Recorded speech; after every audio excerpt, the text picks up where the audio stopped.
Welcome back. A New York Times best-selling author is making her way to Sioux Falls. We're hearing from Tosca Lee about her new book, The Long March Home. This is inspired by true events during World War II. So can you tell us a little bit of a synopsis of this book?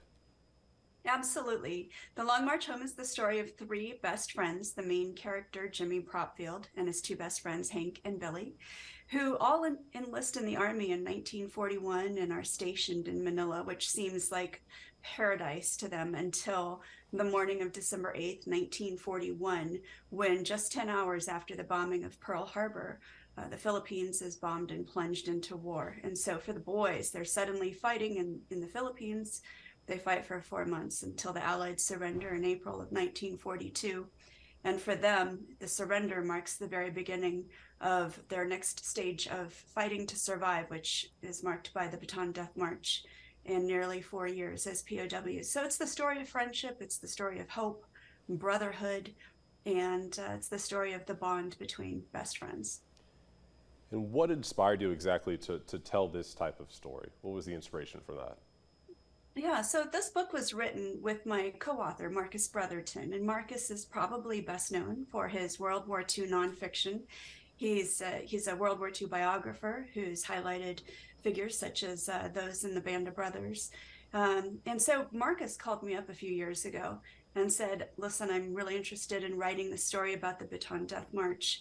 I want to make this a novel, and I feel like I'd like a co-author. Are you interested in joining me in this story? And to be honest, I didn't know a lot about World War II in the Philippines, but the more that I learned and the more that I studied, I saw how important of a story it was. And so it's really our honor to shine a light on these heroes and this chapter of history. There are quite a few World War II stories. What do you think, in your opinion, makes this one stand out? What is it with this that would tell people that they should take some time to read this and understand the story? So much of our focus is on the European theater, and a lot of what happened in the South Pacific and in the Philippines especially has not been told. And those stories that get passed on, those stories that get remembered, are the ones that are shared. Unfortunately, so many of those who returned from the Philippines never spoke about their experience. It was so traumatic.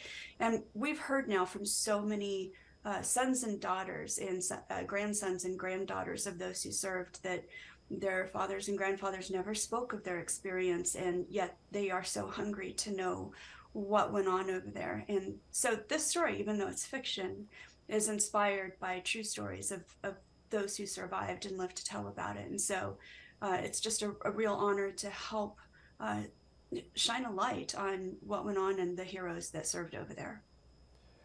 And just a final question, in terms of your inspiration as well too, do you have family or friends or loved ones that are familiar with that theater or war in general, that this also resonates strongly with you as well too?